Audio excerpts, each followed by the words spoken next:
Coba lihat anak-anak kita sekarang, Pak. Nauzubillah min zalik. Sedih kita lihat anak-anak kita, Pak. Baru diberitahu satu, sudah 10 keluar dari mulutnya.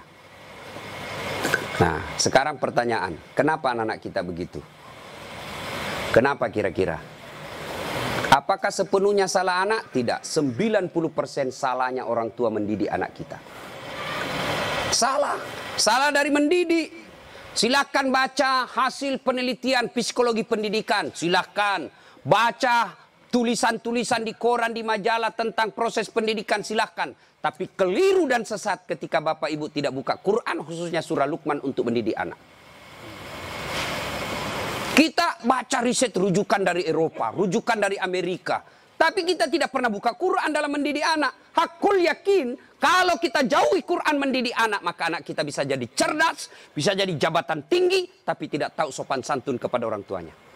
Kan orang tua kita sekarang merasa hebat kalau anaknya pintar bahasa Inggris. Ustadz, itu anaknya hebat betul tetangga saya. Kenapa? Itu belum SD itu Ustadz sudah lancar bahasa Inggris. Apa hebatnya? Banyak yang begitu. Masa banyak Ustadz? Silakan bapak-bapak ke Inggris. Tanya Pak Menteri. Tanya Pak Menteri. Itu anak-anak di Inggris dari kecil ya bahasa Inggris, Pak. Bener. Ayo. Meskipun dia lancar bahasa Korea, bahasa Inggris. Kalau berdoa dia pakai bahasa Inggris. Oh my God, please help me my mother. Pasti dia pakai bahasa Bugis juga kalau dia orang Bugis. Ya kan? Ngapain Pak? Maka didik anak kita Quran kembalinya. Satu kisah. Rasulullah ke suatu tempat. Dalam perjalanan ke tempat tersebut, Nabi melewati pemakaman. Nabi lalu bersabda, langkahkan kakimu dengan cepat ketika lewat pemakaman. Seluruh sahabat mempercepat langkahnya. Sampai Nabi di tujuan. Selesai urusan, balik lagi dengan rute yang sama. Lewat di pemakaman, seluruh sahabat melangkahkan kaki dengan cepat. Karena tadi diperintah cepat, tanpa perintah Nabi, percepat langkah.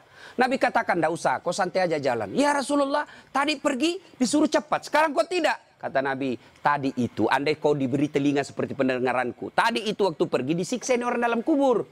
Saya tidak mau lama-lama mendengarnya. Tidak tega saya mendengar dia disiksa. Maka saya mau jauh supaya saya tidak dengar. Waktu pulang tidak lagi. Kenapa? Saya dengar berita dari Jibril. Allah perintahkan hentikan siksaanmu wahai penyiksa di kubur. Tidak mungkin saya siksa orang tuanya di kuburnya. Sementara anaknya di dunia lagi belajar mengaji membaca basmalah. Bismillahirrahmanirrahim. Baru kalimat basmalah dia baca anaknya. Allah sudah katakan berhenti kau siksa anaknya, orang tuanya. Nabi tidak mengatakan saya dengar anaknya kursus bahasa Inggris. Anaknya kursus aritmatika. Anaknya kursus komputer. Tidak. Tapi apa? Quran. Maka didik anak kita Quran. Ya Pak ya, itu dosa anak-anak yang masih sekolah. Kalau kita ini, yang sudah punya istri, model durhakanya, nah seperti tadi. Lebih takut sama istrinya daripada ibunya. Ada di sini bapak-bapak takut sama istri. Berhenti kau jadi laki-laki kalau takut sama istri. Apa mau takut? Nah kita setengah mati cari ikan uang. Saya seriusin Pak Menteri. Coba lihat Pak. Dari pagi kita keluar mikir untuk istri. Supaya dia bisa beli emas. Supaya dia bisa pakai kudung yang bagus. Supaya dia bisa pakai tas yang mewah. Supaya dia bisa pakai sepatu yang up to date. Semua kita pikir itu. Mana pernah istri kita mikirkan kita bagaimana supaya kita pakai berlian? Tidak pernah. Kita pikir itu Pak. Bukan cuma di dunia, sampai di akhirat. Makanya tidak masuk akal saya kalau ada suami takut sama istrinya. Mana mau takut? Semua kita tanggung dunia akhirat. Ya, di dunia kita tanggung AC-nya. Di dunia kita tanggung cicilan mobil. Di akhirat kita tanggung lagi dosa istri. Lalu dia kasih takut-takut kita. Bagaimana ceritanya? Lain kalau dia kasih kita modal 10 miliar. Kau sudahlah, kau duduk saja. Kita takutlah nanti habis modal. Tapi kalau kita juga yang cari uang. Lalu kita takut sama istri. Tidak masuk akal saya. Ya nggak Ustaz. Dia pecahkan piring. Kalau dia pecahkan satu, kasih pecah satu lusin. Kenapa? Piring boleh dibeli. Harga diri sebagai suami tidak boleh diinjak-injak istri. Takbir. Yang takbir pasti takut sama istrinya. Coba. Itu kan ada laki-laki dosa sama sama mertua, sama ibunya gara-gara takut sama istri. Contoh ya. Nih dapat bonus di kantor. Lalu suaminya berkata, "Ma, ini kan COVID lama kita tidak kunjungi bapak di kampung. Kita kunjung tentu bawa wabah buat ibu bapak kita. Sudahlah, ini bonus kita transfer aja. Mudah-mudahan ini bisa digunakan ibu. Beli makanan kesukaan. Dia menikmati air usia senja." Apa kata istrinya? "Apa? Ibumu terus. Kawin kok sama ibumu?" Nih dongo. Mana orang bisa kawin sama ibu? Ada kan ibu ngomong begitu, beleng-beleng. Ini asli beleng-beleng. Mana bisa pilih kok, mamamu atau saya? Mana bisa dipilih antara ibu dengan istri? Ini pilihan yang tidak masuk di akal. Kalau saya istri saya bilang begitu, ceraikan saya. Sini kok, saya ajar kok bagaimana isi formulir penceraian. Benar Pak, jangan sampai bapak berdosa gara-gara takut sama istri. Hilang berkah hidup rumah tangga kalau ibu takut sama istri, berbuat baik sama orang tua gara-gara takut sama istri. Mestinya istri yang baik, dia sujud syukur ketika mertua anaknya. Kenapa? Berdoa, "Ya Allah, mudah-mudahan anakku juga seperti ini ketika saya sudah punya istri, masih mengingat saya." Tapi kalau dari kecil anak kita dipertontonkan tidak boleh berbuat baik sama mertua, maka begitu ibu nanti juga tua, dikasih masuk panti jompo sama anak mantunya. Si mau kok. Ini, dengar ibu ya. Mestinya sujud syukur. Alhamdulillah saya punya suami perhatian betul sama mertua. Mudah-mudahan anak saya juga seperti ini. Ya Allah, terima kasih kau kirim orang tua ini. Gara-gara ini orang tua saya punya suami jadi menteri. Andai saja bukan suami ini, orang tua ini punya anak, mungkin suami saya pengangguran. Bersyukur dengan cara apa? Jangan halangi. Dan kita juga suami jangan bersebelah. Mertua juga kita adalah orang tua kita. Konsep Islam itu ada 3 orang tua. 1 ibu bapak, 2 mertua, 3 orang yang pernah mengajari ilmu. Itu orang tua kita. Maka yang baik, datang ibunya suami, istri yang kasih hadiah.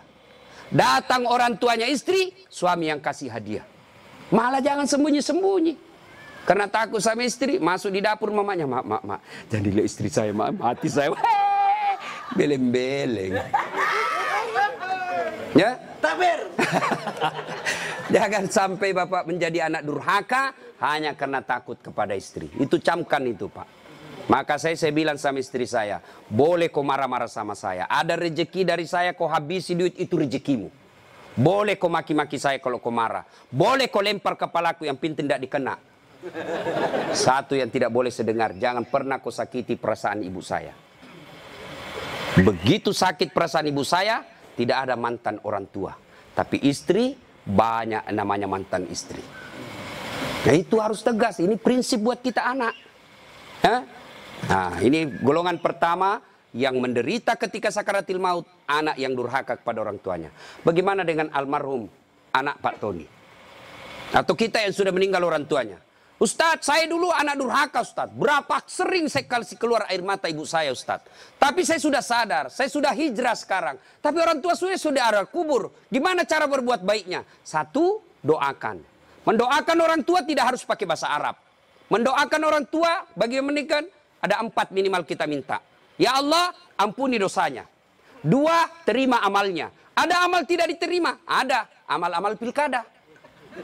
Sumbang jilbab 10.000. Supaya dicoblos. Nah, nanti ya Allah mana jilbabku 10.000, kata malaikat, "Bos, pilkada jilbabmu." Ya, enggak sampai. Pun kalau ada amal orang tua kita seperti itu, dia pernah caleg, maka kita berdoa, "Ya Allah, terima amalnya orang tuaku." Yang ketiga, lipat gandakan amalnya tersebut. Dan yang keempat, lapangkan alam kuburnya, jadikan kuburnya menjadi taman-taman surga. Lalu tutup dengan doa yang ada Al-Quran, "Allahumma ghafirli wali walidayya warhamhuma kama rabbayani shaghira." Doakan. Yang kedua, cara berbuat baik kepada orang tua semeninggal adalah bersedekah atas nama orang tua. Saudara-saudara sekalian, saya sebagai anak pertama, ini memang ada hak waris kita. Rumah ini kita 4 bersaudara, kita punya hak waris. Tapi inilah peninggalan Bapak yang beliau sejak jadi pegawai sampai pensiun mencicil rumah ini. Tidak elok rasanya begitu meninggal, beliau tidak menikmati rumah ini. Lebih baik rumah ini kita jual, kita belikan beliau jadikan masjid, Nah, setengah dari ini warisan barulah kita bagi. Bagaimana adik-adik? Setuju? Setuju, Kak. Nah, biasa kalau ada begini istri yang menghasut. Apa kek? Kau kan anak pertama, masa kau mau diatur sama adikmu? Dongo ini. Nah, itu biasa itu begitu. Jadi penghasut. Nah, bersedekah atas nama orang tua. Ada lagi yang berkata tidak sampai kalau sudah meninggal Ustadz. Mau bukti bahwa sedekah kepada orang meninggal sampai? Mau bukti? Mau, Pak? Mau, saya kasih bukti. Gimana caranya? Bapak meninggal dulu, saya kirimkan sedekah. Sebab yang begini alam gaib, Pak. Tidak bisa diakali. Kalau Bapak tidak percaya, sudah mati duluan deh. Saya kirim Fatihah dengan binatang kurban. Yang ketiga, cara berbuat baik kepada orang tua sudah meninggal adalah mengunjungi karib kerabatnya. Besok lusa, anaknya almarhum, ya, masih hidup teman-temannya Bapak, ketika sudah usur, anaknya sudah menjadi pembesar, maka kunjungi karibnya. Itulah cara berbuat baik kepada orang tua yang sudah meninggal. Dan yang paling konkret, kalau mau berbuat baik kepada orang tua yang sudah meninggal adalah jadilah anak yang soleh atau soleha. Nah, ibu bapak, saudara-saudara sekalian. Nah, ini yang perlu diluruskan. Orang datang melayat, satu, banyak nginjak-nginjak sunnah Nabi. Dua, tidak ada manfaat buat orang meninggal. Tiga, datang bawa dosa. Coba lihat prakteknya, saya lihat ini. Kenapa saya bilang datang bawa dosa? Datanglah ibu-ibu gaul.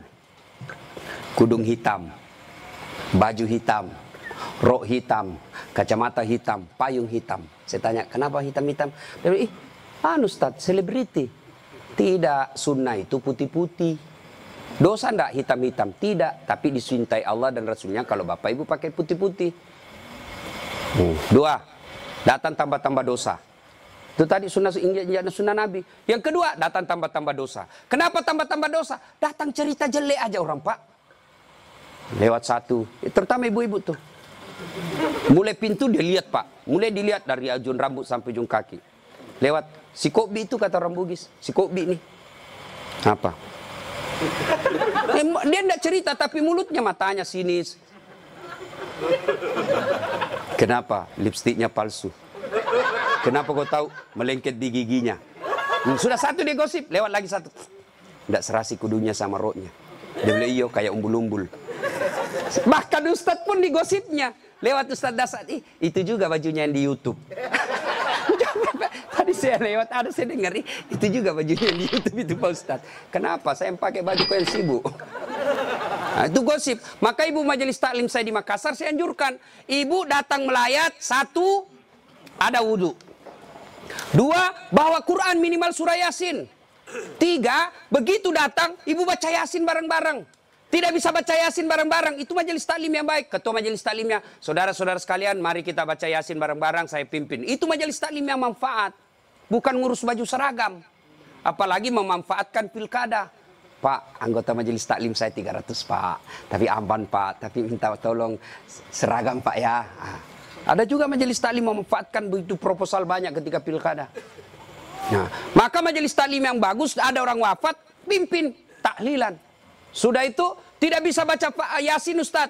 Sudah, baca Al-Fatihah. Buru-buru, Ustaz. Sudah, baca Qul huwallah 3 kali. Masih juga buru-buru, Ustaz. Sudah tidak tahu baca itu semua, Ustaz. Sudah, baca saja. La ilaha illallah, la ilaha illallah, la ilaha. Itu aja kita ulang-ulang selama kita melayat. Itu pun tidak bisa, Ustaz. Ya sudah, kau diam saja. Tidak bisa juga diam, Ustaz. Ya cepat kau pulang. Daripada tinggal bawa dosa saja. Nah, sudah. Yang ketiga, kenapa tidak ada manfaat buat orang meninggal? Tidak ada yang sholat jenazah. Bagaimana orang lain mau sholat jenazah? Keluarganya aja tidak ada sholat jenazah. Mantunya sibuk ngurus ambulans, iparnya sibuk ngurus tenda, anaknya sibuk ngurus konsumsi. Tidak ada ikut sholat jenazah. Orang lain yang sholat jenazah. Orang lain belum tentu ikhlas. Banyak yang sholat, Ustaz. Kenapa banyak? Karena bapaknya menteri. Jadi tidak ikhlas orang. Tapi coba kalau keluarganya, pasti ikhlas. Saya hampir jarang sekali melihat ibu-ibu sholat jenazah. Jarang. Maka jangan heran ketika ibu meninggal, sedikit juga yang sholat jenazah. Kenapa? Karena waktu hidup, jarang dia sholat jenazah. Maka wafatnya pun sedikit yang sholat jenazah. Ustaz tidak muat rumahnya, Ustaz. Di teras. Ustaz tidak ada air. Tayamum. Ustaz tidak ada air. Boleh tidak wudhu. Imam Syafi'i mensyaratkan wudhu. Imam Ahmad boleh tidak wudhu. Karena itu bukan sholat. Dia hanya doa. Saya tidak tahu bacanya, Ustaz. Ikut saja sama imam. Yang penting takbir 4 kali, jangan ruku. Kalau bapak ruku, siap-siap malu sendiri. Nah, ini cerita, wallahu alam benar atau tidak. Cerita ini takbir imam. Allahu Akbar, takbir juga dia, Allahu Akbar. Takbir kedua imam, Allahu Akbar, dia ruku. Dia, kenapa saya sendirian ruku ini? Takbir ketiga imam, dia sekalian sujud deh. Dia sujud. Pas selesai sholat ditanya, hei, kenapa kau sujud? Dia bilang, ini orang banyak sekali dosanya. Tidak diampuni kalau tidak ruku. Supaya habis sekalian, ya sekalian saya sujud. Ini jawaban orang kepepet. Nah, ibu bapak, saudara-saudara sekalian. Ya, habis baterainya. Ibu bapak yang saya muliakan. Masuklah, diantarlah kita. Diantar, ini lagi yang banyak kadangkala mempermalukan Islam. Saya tidak tahu kalau di sini. Saya melihat kalau di daerah sebagian Makassar, Pak, orang meninggal, kala-kala demo, Pak. Naik di mobil, dia putar bajunya, orang mati, wah, minggir. Sampai mobilnya orang dilempar, jangan begitu. Ngapain buru-buru? Jadi sebelum diantar jenazah, keluarga yang berduka pidato. Terima kasih Bapak Ibu sudah memberikan kami dukungan moral. Tapi tolong jangan mempermalukan kami di jalan. Jangan lagi menambah duka kami dengan mengganggu pengguna jalan yang lain. Saya kalau pergi mengajar, tiba-tiba jenazah di mobil jenazah, bagus cara pengantarannya, saya minggir Pak, saya kirimkan Fatihah. Kirim Fatihah untuk Rasulullah, saya ikutkan jenazah yang diantar. Tapi kalau menakutkan, tidak ada yang mau doakan. Ya? Ngapain buru-buru? Ngapain buru-buru? Kan ada lagi yang paham, tidak tahu dari mana dia belajar. Katanya kalau terlambat disiksa. Bagaimana ceritanya? Kalau dilewati 5 manu, disiksa orang meninggal. Orang meninggal kalau dia... Itu orang sholat, bagi orang yang hidup, orang meninggal, tidak bakal dia disiksa gara-gara dia terlambat dikubur. Ngapain buru-buru? Itu juga sudah ada liangnya sudah siap. Semua apa perluan pemakaman sudah siap. Apalagi kalau ada wasiat orang yang meninggal. Jangan kau kubur saya sebelum anakku datang dari Amerika. Wajib kita tunggu. Itu wasiat. Ada 7 kewajiban orang hidup terhadap orang mati. 1 diantaranya wasiat. Kecuali wasiatnya bertentangan agama atau melanggar mengandung mudarat. Misal, jangan pernah kau kuburkan saya di tempat kopi. Kuburkan saya di kampung. Tapi keputusan pemerintah karena dia wafat karena COVID, ya boleh tidak diamalkan wasiatnya. Kenapa? Karena dia mengandung mudarat. Atau dia bilang kuburkan saya di kampung. Tapi begitu mau dikuburkan ada badai, tidak bisa nyebrang pulau. Boleh itu karena di luar kemampuan kita. Atau besok-besok saya meninggal kasih narkoba di atas kuburku. Karena dia pecandu narkoba. Tidak boleh itu Pak, melanggar ya. Jadi Bapak, saudara-saudara sekalian. Nah, sampailah kita di pemakaman. Nah, ini juga yang perlu diluruskan. Berapa banyak orang yang sampai pemakaman tidak melaksanakan sunnah Rasul. Diajarkan begitu sampai pemakaman, ucapkan Assalamualaikum ya ahlal kubur. Ya, tidak tahu itu cukup. Semoga keselamatan bagi kemuliaan ke semua penghuni kubur. Insya Allah saya ikut menyusulmu. Nah, ada lagi pelanggaran yang kita lakukan apa? Menginjak-injak batu nisan. Tidak boleh sama menduduki batu api neraka itu Pak. Ada yang sampai duduk sambil merokok di atas batu nisannya orang. Tidak boleh. Pemakamannya padat Ustaz. Bapak tidak usah masuk. Cukup yang memikul. Bagaimana yang memikul Ustaz? Boleh karena dia darurat. Karena kalau satu langkah jatuh Pak, jatuh jenazah. Sudah dimakamkan? Nah, sudah selesai. Kembalilah pemakam. Ya, tinggallah kita. Bapak merantau ke Papua. Tidak nyaman di Papua, kembali ke kampung, Sulawesi Tenggara. Merantau lagi ke Surabaya, di Surabaya tidak nyaman, kembali lagi ke kampung. Merantau lagi ke Makassar, Makassar tidak nyaman, kembali lagi ke kampung. Masih ada pilihan. Bapak pegawai negeri ditugaskan ke Papua, tidak nyaman, tidak ada sinyal, Bapak boleh pensiun dini. Tidak disenang saya sama menteri saya, boleh Bapak pensiun dini, tidak ada masalah. Tapi begitu Bapak masuk kubur, senang tidak senang, tinggal kau di situ, tidak boleh kau keluar lagi. Siapa orang yang tersiksa dalam kubur? Yang pertama kata Nabi, al-mutahawilu bis-sholah, yang menganggap enteng sholat. Orang yang menganggap enteng sholat Pak, jangan, sudah. Sholat itu di akhirat nanti barcode. Bapak beli elektronik kan sekarang pakai barcode, ya kan? Bapak begitu setor jualan, berarti ini boleh bawa. Di akhirat kalau bapak di barcode, bagus sholatnya. Tidurkan dia, kata Nabi, seperti tidurnya tidur pengantin baru. Tapi di barcode, hilang, redup-redup. Ini macet. Ini sholat Jumat, hari Jumat saja. Paling terlambat datang, paling cepat pulang. Orang khotbah dia tidur. Begitu bangun, aliran apa yang tidak ada khotbahnya? Bukan aliran apa, kau yang tidur beleng. Mana? Percaya Pak, orang yang tidak ada sholat demi Allah. Bapak tidak puasa, masih boleh disebut Islam. Bapak tidak haji, masih boleh disebut Islam. Bapak tidak bayar zakat, masih disebut Islam. Tapi tidak sholat, Imam Syafi'i menghukuminya, disuruh bertobat dan dia tidak mau, boleh dihukum mati. Itu kalau Imam Syafi'i. Disuruh sholat dan dia tidak mau.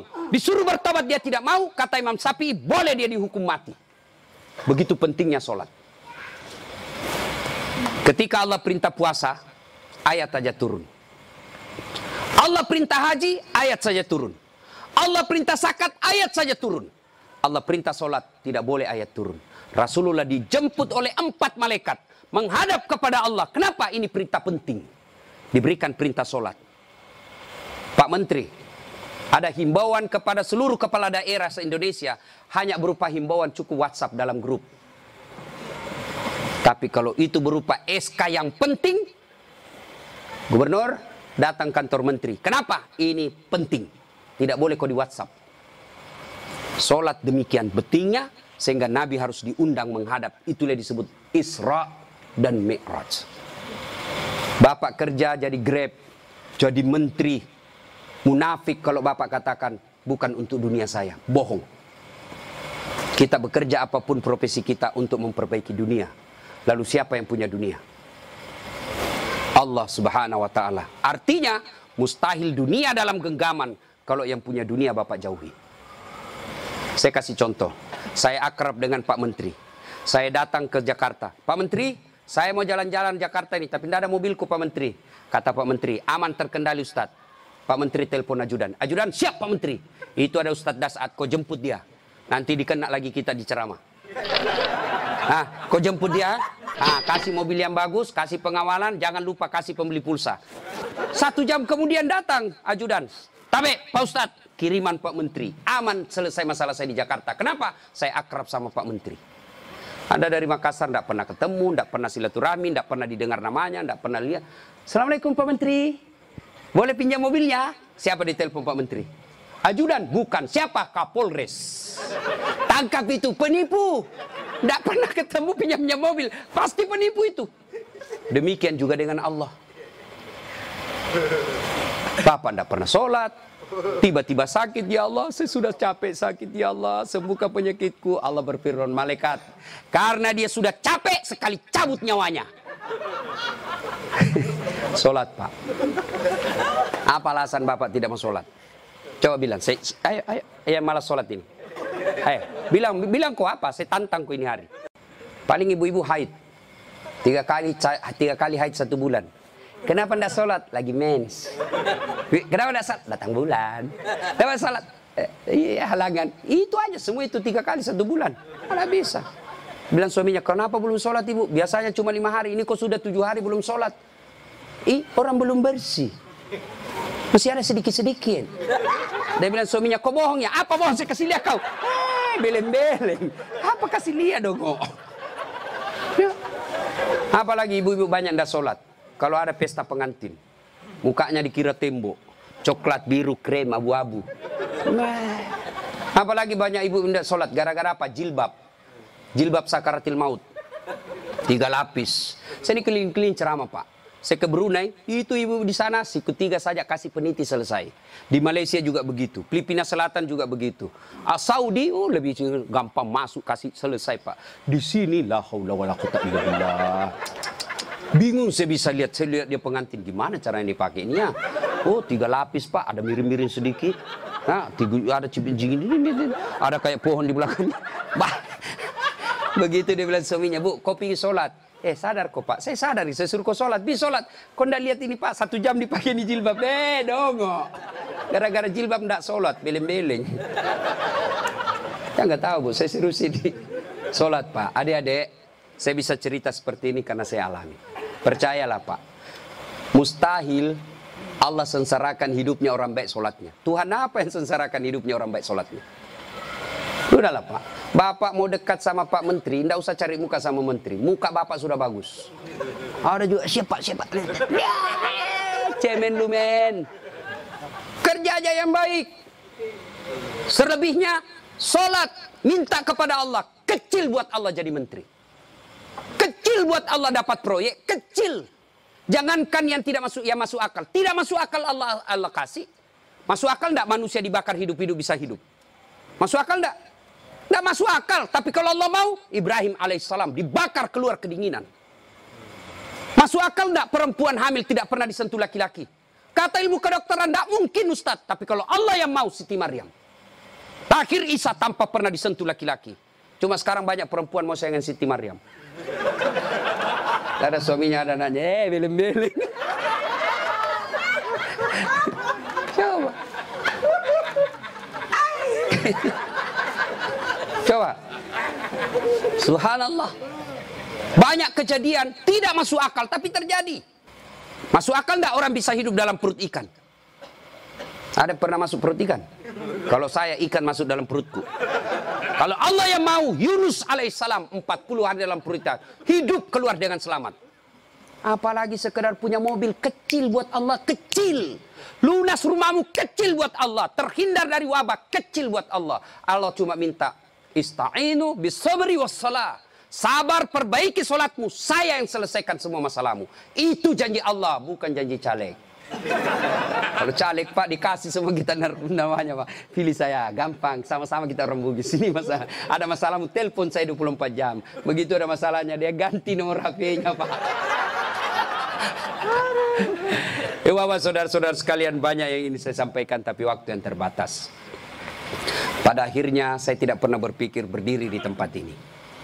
Mestinya jadwal saya ada di Makassar takziah malam ini. Tapi begitu Pak Herman telepon dan dibicarakan saya sama Pak Menteri, saya lupa janji saya 2 Pak. Ceramah saya hari ini di Makassar, saya lupa Pak. Itu pasti karena orang yang meninggal orang baik. Saya terharu tadi istri beliau mengatakan, Ustadz 3 bulan sebelum beliau wafat, ceramahnya Ustadz selalu dia putar. Maka beliau katakan, saya terharu Ustadz karena saya tidak tahu kalau Ustadz yang mau ceramah malam ini. Ini karena kekuatan silaturahim. Ini karena pejabat yang baik. Ya. Banyak-banyak pejabat saya kenal Pak, kalau temannya meninggal paling kirim bunga. Ini alhamdulillah hadir memberikan dukungan dan mendatangkan Ustadz Dasat. Maju Pak Eko. Alhamdulillah ya. Bapak, saudara-saudara sekalian, sebelum kita akhiri, saya mau bertanya dan ini pasti dicatat oleh malaikat. Apakah Bapak Ibu bersaksi bahwa almarhum orang baik? Kalau ada dosa dan kesalahan dimaafkan? Catat ya malaikat, inilah menjadi amal kebaikan buat almarhum.